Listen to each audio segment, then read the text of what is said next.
Eu tive uma ideia ótima e quero compartilhar com vocês. Olha só isso. Olha só que ideia magnífica. Imagina um sujeito que ele está em casa, dormindo normalmente e tal, e de repente ele acorda. Só que ele não acorda como ele mesmo. Ele acorda transformado em um inseto. Um inseto gigantesco. Olha que legal!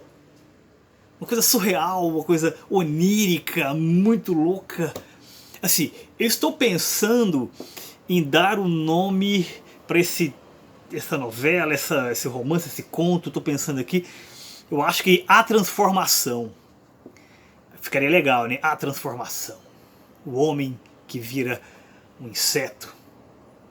Legal, né?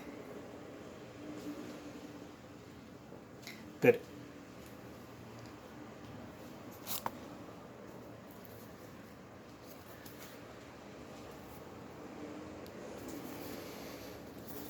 A metamorfose? O que é isso aqui? 1. Certa manhã, ao despertar de sonhos intranquilos, Gregor Samsa encontrou-se em sua cama metamorfoseado num inseto monstruoso. Estava deitado sobre suas costas duras como couraça e ao erguer um pouco a cabeça viu o ventre marrom. Bom, vocês já ouviram aquela frase que diz o seguinte: o bom poeta rasga os seus versos de juventude, o mau poeta os publica. Já ouviram isso? Salvo se você for Arthur Rimbaud, tem que se fazer isso. Por quê? Porque é muito provável que as suas primeiras produções escritas estejam sempre contaminadas excessivamente, essa palavra é importante, excessivamente por influências. Esse é o nosso tema de hoje, a angústia da influência. Para começar, existem dois tipos de influência, dois tipos básicos. O primeiro tipo é o tipo horizontal. O que seria isso? Nós estamos na sociedade judaica cristã ocidental. Isso é inescapável. Você nasceu inserido nesse contexto, né? Você foi criado nesse contexto, e por mais que você se revolte contra esse contexto, mesmo a sua revolta vai ser algo que vai dialogar com a sua formação. Ou seja, essa influência você não consegue sequer evitar, está na configuração da sua mente. Está em tudo. Mesmo você não gostando. Você pode odiar o capitalismo ocidental, aquela coisa toda tal, mas se você posta uma foto em rede social, você já está dentro. Você já está participando da festa. Mesmo que você vá, sei lá, numa praça e piche ali sei lá, o ar de anarquismo, né?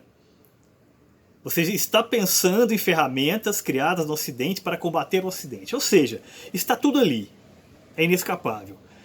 Essa é a primeira forma de influência. A segunda forma de influência é uma influência que, de certa forma, nós a construímos a partir de nossas perspectivas pessoais, que seria a influência vertical. A influência vertical é composta por alguns elementos que geram nosso interesse inicial, quase que de relance. Você observa aquilo, você acha interessante, você vai atrás e começa a descobrir coisas, né? Tem um trecho do meu romance de estreia, Irudo Medicinalis, que eu gostaria de ler para vocês, que fala um pouco sobre isso. Está logo no comecinho. Defino-me simplesmente como o produto final de uma longa leitura. A soma de toneladas de plástico e papel na forma de livros e fitas que ocuparam e constituíram meu imaginário desde sempre.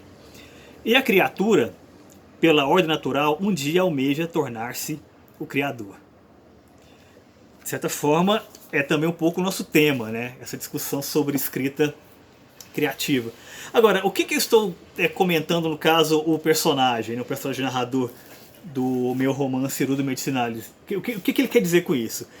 Ele está falando que não importa o que ele escreva, não importa o que ele diga, não importa quais são os elementos que ele coloque ali em sua narrativa, tudo isso é resultado do que ele já leu, do que ele já viu, do que ele conhece anteriormente, mediando a sua experiência imediata das peripécias, né, ocorridas durante a narrativa do romance. Certo? E como pensar essa influência? Pensar de uma maneira mais complexa. O crítico Harold Bloom, falamos dele anteriormente, neste livro, que é um dos seus trabalhos acadêmicos, A Angústia da Influência, uma teoria da poesia. Não falamos de poesia nesse curso, porque a poesia tem um caráter muito particular e que, na verdade, embora eu não domine, a questão fundamental não é nem essa. A arte da poesia, ela pede uma série de elementos que transcendem a própria ideia de escrita criativa. Então não falaremos de poesia. Mas o que é esse livro aqui? Que tese é essa que o Harold Bloom constrói para discutir poesia? E eu acho que vale, de modo geral, para qualquer arte. Desde da prosa, ou então mesmo cinema, ou música, ou pintura. Eu acho que é uma tese, vamos dizer assim, com peso universal. Fundamentalmente, o que ele propõe é uma leitura psicanalítica da história da literatura, a partir de critérios freudianos, de princípios freudianos, e que os autores eles vão se digladiar, né, numa luta edipiana. Um poeta, quando ele quer se tornar um poeta forte, né, ele vai ter que lutar contra os poetas que o antecederam. Isso é exatamente a angústia da influência. É exatamente essa consciência de que você é influenciado e o que você faz com essa influência. Vou ler um trechinho aqui, quase do final do livro. O Harold Bloom ele faz uma citação que é a seguinte: talvez uma vida seja um castigo por outra, como a vida do filho pela do pai. E ele passa a discutir essa citação. Talvez a obra de um poeta forte expie a obra de um precursor. Parece mais provável que visões posteriores se purifiquem à custa de outras anteriores. Mas os mortos fortes retornam, tanto em poemas quanto em nossas vidas, e não fazem sem obscurecer os vivos. O poeta forte, plenamente maduro, é, em especial, vulnerável a essa última fase de suas relações revisionárias com os mortos. Quando Harold Bloom fala dessa ideia, dessa luta freudiana para escapar e ao mesmo tempo dominar suas influências, ele está falando fundamentalmente da busca do artista por sua própria voz. Nós já discutimos na aula anterior que literatura não é você contar histórias, não é você narrar pura e simplesmente, é você trabalhar a linguagem. Né? E você só faz isso com plenitude quando você constitui uma voz própria, um estilo próprio. É claro que você só vai conseguir isso depois de uma longa caminhada, né, de busca, de acertos, de erros e tal. E nem toda escrita, para ser boa, precisa ser assim. Por exemplo, a escrita técnica, e muitos manuais ensinam, não precisa necessariamente de um estilo, precisa comunicar uma informação. Mas não é o que nós buscamos aqui. Nós buscamos escrever criativamente. Alguns autores têm um estilo tão marcado que ele chega a ser visual. Por exemplo, falam que Guimarães Rosa pode ser identificado pela forma como a sua página, qualquer página, você pode abrir aleatoriamente, estou abrindo aqui o Grande Sertão Veredas, é editorada, que é cheio de pontos, de vírgulas, pontos e vírgulas, ou seja, ela é toda chapiscada, né? desses elementos. Você bate o olho e você reconhece que é Guimarães Rosa. Claro que pode ser um exagero, mas, como diz Antônio Cândido, né, às vezes é necessário exagerar para chamar atenção para algo. Né? Agora, essa busca por estilo, como nós falamos, passa por etapas. Primeira etapa, a influência. A influência, né, nessas duas fases que eu já falei. Primeiro, a influência vertical, e depois a influência horizontal. Essa influência horizontal vai, de alguma maneira, instigar você a processos de imitação, processos miméticos, em que você vai tentar emular o seu autor preferido, alguém que dialoga com você, um autor que lhe fala, né, ao intelecto e também ao sentimento, a sua percepção de mundo, tal. Isso é uma coisa natural. Agora, o que se busca, na verdade, é a questão, né, da originalidade, da busca pela própria voz. Quando você chega nisso, você conseguiu passar por todas essas etapas, né, posteriores de formação, influência, imitação e busca pela própria voz. Qual que é o grande perigo que se esconde nesse processo? É você se tornar prisioneiro, né, da sua influência. Que isso pode te levar, inclusive, a um plágio. Às vezes um plágio até involuntário. Eventualmente acontece, muitas vezes não. Tem que ficar atento a isso. Mas às vezes acontece. Tem um exemplo que eu acho muito curioso, engraçado, que é uma fala deste filme aqui. É uma comédia brasileira, uma comédia romântica brasileira que eu gosto muito, que se chama Histórias de Amor Duram Apenas 90 Minutos, com o Caio Blatt e a Maria Ribeiro.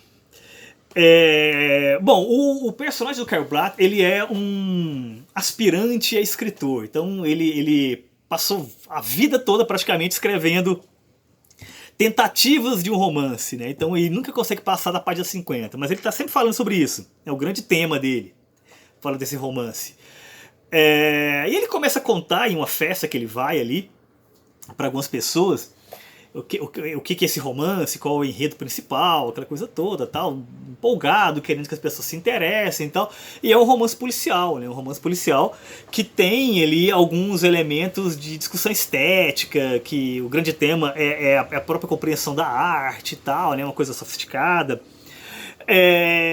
Só que algumas das pessoas da festa ali, na verdade, dois personagens que discutem com ele, que são interessados, e eles estão flertando com ele o tempo todo, fala, que legal, tá? É uma coisa meio Rubem Fonseca, né? E ele fala, não, eu nem gosto do Rubem Fonseca, o que é isso? Aí a outra personagem fala, não, eu li numa reportagem de uma revista, né, sofisticada aí, toda chique, que 90% de todos os autores brasileiros em algum momento da vida vão chupar o Rubem Fonseca. E eu, o que é isso? Eu nunca chupei o Rubem Fonseca. Tal. Agora, talvez você não.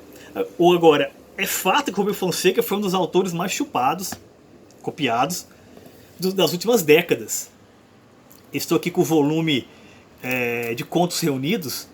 Ele acabou lançando posteriormente alguns outros livros, né? Não estão todos aqui, mas é uma boa amostra.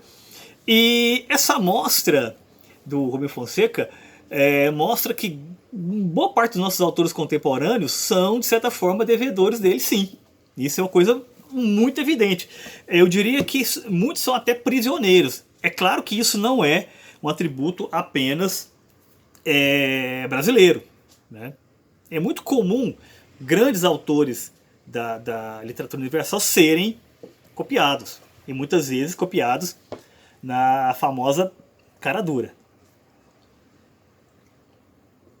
Exemplos.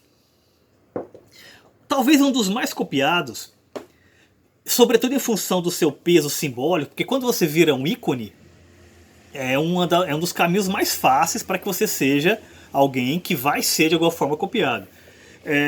O Jack Kerouac, o rei dos beats, né?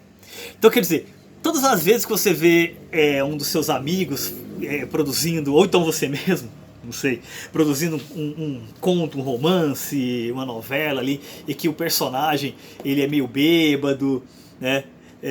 Meio fechado, tal, e que gosta de escrever em máquina de escrever e não em computador. Isso é um clichê que mais aparece, é isso. Jack Kerouac. Inescapável. Embora o Truman Capote tenha dito de uma maneira bastante sarcástica que o que ele fazia não era literatura, era datilografia. Julguem vocês. Outro autor icônico que foi muito copiado é o nosso querido Ernest Hemingway. Estou aqui com um dos seus livros principais, para mim o melhor, que é O Velho e o Mar. É belíssimo. Um conto sobre velhice e finitude extraordinário. Durante décadas, vários escritores quiseram ser o Hemingway, inclusive muitas vezes até copiando a maneira dele se portar, né? Porque da mesma forma que havia aquela persona do Kerouac, do cara meio ébrio, meio distante, o famoso diferentão da festa e tal, o Hemingway não, o Hemingway é aquele cara que chegava na festa, né? Chegava chegando, né? Sujeito másculo, que não se portava com ninguém, meio brigão e tal. Então essa persona foi copiada por muitos escritores. Muitos. Outro que foi muito copiado é o Gabriel Garcia Marques. Estou aqui com Do Amor e Outros Demônios, o livro dele de 94, né? Dos anos 90 ali, já é mais tardio. E foi muito comum durante uma certa época aquela coisa das pessoas começarem a fazer narrativas, né, mágicas, né, cheias de nuances místicas, embora realistas. Você colocava um contexto realista, mas de repente alguém começava a voar, então começava a aparecer coisas estranhas na narrativa e tal. Gabriel Garcia Marques. Entre os jovens, e até um fenômeno contemporâneo isso, muita gente começou a copiar o Tolkien, né? Essa coisa de livro de fantasia, também em função do Harry Potter, né? Começou a se tornar um gênero muito apreciado, e as pessoas começaram a querer fazer algo semelhante, né? Então, por exemplo, o que você vê aí de livros, né, em que começa com o mapa de uma terra distante, né, de um reino mágico e tal, isso é Tolkien. Agora, a grande questão e o mesmo vale para os outros autores, quando Tolkien construiu a sua Terra-média, ele não fez isso como um exercício de imitação, um exercício mimético, não. Aquilo ali foi fruto de décadas de estudo e de reflexão. Literalmente a criação de um mundo, né? Você consegue ver densidade nesse mundo que ele constrói. Quando você simplesmente desenha um mapa qualquer ali, né, e diz que eles falam a língua tal, mas você não tem aquela língua de fato estabelecida, não é muita coisa. E no Brasil, como nós mostramos aqui com o Rubem Fonseca, tem alguns fenômenos parecidos, né? De autores altamente imitados. Talvez o Jorge Amado seja um dos mais imitados, né, durante décadas também, né? Muita gente quis fazer esses romances com essa coisa do calor brasileiro, tal, né? Mulheres sensuais, né? Violência, coronelismo, tal, jogos de interesse político, tal. Quem se interessa por psicologia, psicanálise e tal, imitou muito a Clarice Lispector. Essa foi outra, né, que esteve aí na pena de muita gente. O mesmo vale, por exemplo, para o Manuel de Barros. Esse aqui é o livro das ignorâncias, né? Então, o que se viu aí dessa coisa, dessa poesia do pequeno, do mínimo, né, discutindo, flertando com os elementos da natureza, tal, assim, numa dicção muito semelhante à dele, não está no gibi. No mesmo esquema do Gabriel Garcia Marques, o José J. Veiga, né, essa coisa desse realismo fantástico à brasileira, né, também muito imitado, né. Numa dicção talvez mais próxima ali do Kerouac, né, outro sujeito que está na moda aí sendo muito imitado, é o Merizola, Marcelo Merizola. Esse aqui, ó, A Vida Não Tem Cura, né? Que é aquela coisa de literatura suja, tal, mas diferentemente da do Rubem Fonseca, por exemplo, a literatura do Rubem Fonseca é suja, mas vamos dizer assim, no contexto policial, né? Muitas vezes, a maior parte das vezes. Aqui não, aqui é essa vida que não tem cura mesmo, como ele diz aqui nesse título, uma vida suja, uma vida que não tem sentido, uma vida que você simplesmente vai levando. Agora, esse tipo de imitação é a mais simples, né? E que vai te exigir esse esforço para você superar. Agora, muitas vezes a imitação ela é por si só uma obra estética. Existe a imitação como estética. Um exemplo interessante disso é o conto Pierre Menard, o escritor de Quixote, o autor de Quixote, do Jorge Luis Borges. Está neste volume aqui de suas obras completas, que é o volume 1.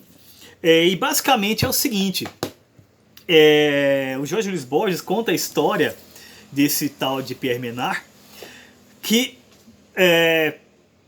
pura e simplesmente, veja o projeto do sujeito. Ele quis reescrever o Don Quixote. Mas não é reescrever, por exemplo, fazendo uma versão modernizada ou para adolescentes, para uma leitura mais rápida ou resumida, nada disso. Ele queria reescrever Don Quixote.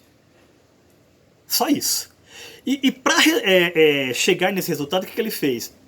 Ele procurou reviver a vida de Miguel de Cervantes. Tudo o que ele conseguiu levantar que Miguel de Cervantes fez na vida, ele tentou fazer também. E qual era o objetivo dele? Vivendo as experiências de Miguel de Cervantes, ele esperava escrever a obra-prima literária de Miguel de Cervantes. Obviamente o que nós temos aqui é uma reflexão sobre o papel do artista na concepção da obra de arte.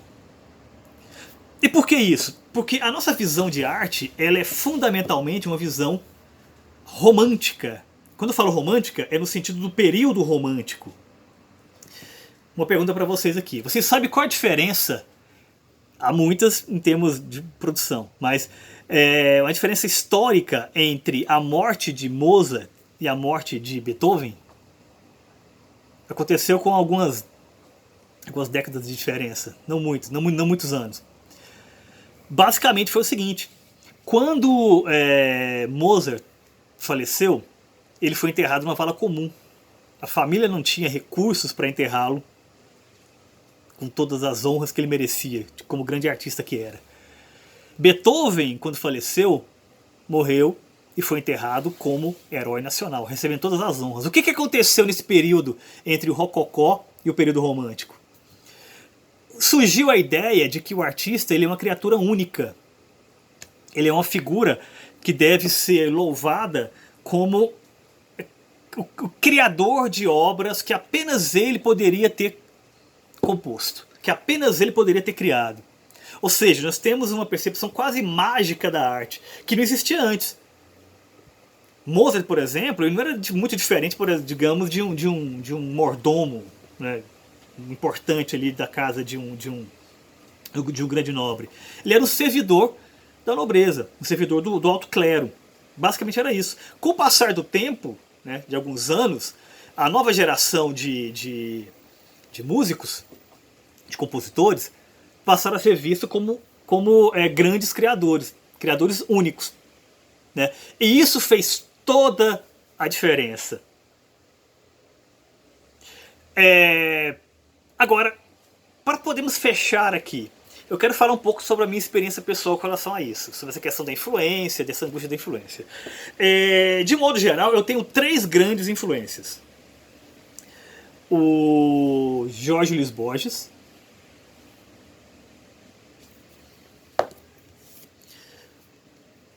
Humberto Eco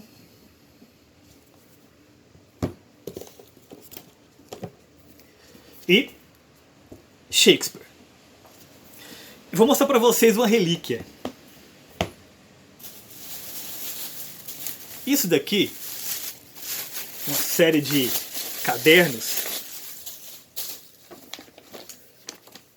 É um romance. Não vou mostrar o título, isso aqui é coisa pro, pro futuro, aí, pra arqueologia. Mas isso daqui foi o romance que eu escrevi antes do Irudo Medicinalis. Eu escrevi esse romance entre 1992 e 1995. São exatamente 655 páginas escritas em sobras de caderno. Quando o ano letivo acabava, eu via o que tinha sobrado ali de cadernos, né? E escrevia. Dá pra ver que cada um é de um jeito. Né? Cada caderno aqui tem uma configuração e tal. Tem um jeito. Por isso, porque eu fui escrevendo no que dava. Eu cheguei ao final dessa narrativa. Ela tem um começo, tem um meio e tem um fim. Tudo bonitinho. De modo geral, ela é basicamente uma imitação muito barata do Nome da Rosa. E eu digo até mais, não é nem tanto do romance do Humberto Eco, mas do filme. Inclusive essa edição aqui tem o Sean Connery, né, o eterno intérprete do William de Baskerville, na capa. Eu assisti o filme Nome da Rosa e fiquei impressionadíssimo, né, e comecei a pensar em coisas parecidas, tal. Então eu trouxe a narrativa para minha região, né, aquela coisa meio Tolstói, né, transforme a sua vida em algo universal, aquela coisa toda. Mas na prática era basicamente uma imitação do Humberto Eco. Depois eu li o romance, não muito tempo depois eu li o romance, não essa edição, que é a edição que eu comprei posteriormente. Mas ficou muito claro para mim, chegando no final do romance, que não era algo que eu queria que fosse divulgado. Tanto que eu já pensei em alguns momentos ali de digitar e tal, talvez reescrever, arrumar alguma coisa, só que eu nunca fiz isso. Porque eu não tenho interesse em publicar. Eu não tenho interesse em tornar essa experiência de juventude, de formação, de estilo, algo público. Realmente não é algo que eu quero fazer. E como que eu lido com isso? Né? Depois que eu me desfiz desse livro, assim, eu terminei, mas vou deixar para lá, eu comecei a escrever o que se tornaria o Irudo Medicinalis, influenciado basicamente por dois das minhas três influências, o Humberto Eco e o Jorge Luiz Borges. Shakespeare não entrou, por quê? Porque a minha relação com Shakespeare ela é fundamentalmente intelectual. Eu sei que não existiu nenhum autor maior do que ele. Não existe nada superior em termos estéticos do que Hamlet. Não existe. Agora, a minha relação com Shakespeare sempre foi uma relação distante. Talvez até pelo estilo, né, que ele era dramaturgo e poeta. Eu nunca escrevi um verso na vida, falarei sobre isso posteriormente. Mas a minha relação com ele tinha esse problema. Né, assim, eu nunca me imaginei fazendo algo parecido com o que ele faria. Agora, quando eu li esse livrinho aqui, que é um livro de divulgação sobre o Jorge Luiz Borges, depois que eu tive acesso às suas obras completas, eu fiquei impressionadíssimo e busquei, né, saber muito sobre ele. E achei extraordinário. Só que Borges pareceu de alguma maneira sem humor. Faltava humor nele, aquela coisa das citações eruditas. Eu sempre achei muito interessante, de buscar elementos quase que do ensaio, né, para colocar na literatura, veio daqui. Agora, sem humor. Em Humberto Eco há humor. E há o elemento também dessa coisa meio ensaística, dessa coisa de construção de mundos e tudo mais, tal, que me chamou muita atenção também. E de alguma maneira consegui misturar os dois ali e estabeleci o que eu considerei a minha voz narrativa inicial. Talvez mais influenciada até pelo Pêndulo de Foucault, que é o livro seguinte que ele escreveu depois do Nome da Rosa, que de certa forma é um livro que é bem mais pessoal, né? Aqui é um livro técnico, né? Aqui é um livro pessoal. E eu fiz isso com o Irudo Medicinalis. Dizem que todo autor se prepara a vida toda para escrever o primeiro romance. Talvez seja isso. Humberto Eco se preparou para escrever o segundo romance. Né? Eu, de certa forma, coloquei, de certa forma, muita coisa, tudo de mim, digamos assim, né? De influências e tudo mais, né? Nesse daqui. E fazendo isso, de alguma maneira, eu consegui me libertar dessas influências. Né? Então, hoje, os meus interesses acabam sendo outros. Eu me voltei muito mais para uma realidade brasileira, com reflexão sobre o Brasil, sobre o mundo de hoje, tá, o mundo contemporâneo, né? Não tanto uma coisa de fantasia como é o Irudo. Ou seja, me libertei, mas nem tanto. Ficamos por aqui. Mas aquela ideia que eu falei da barata é boa. É boa. Será que se eu fingir que eu não descobri essa metamorfose, alguém vai perceber?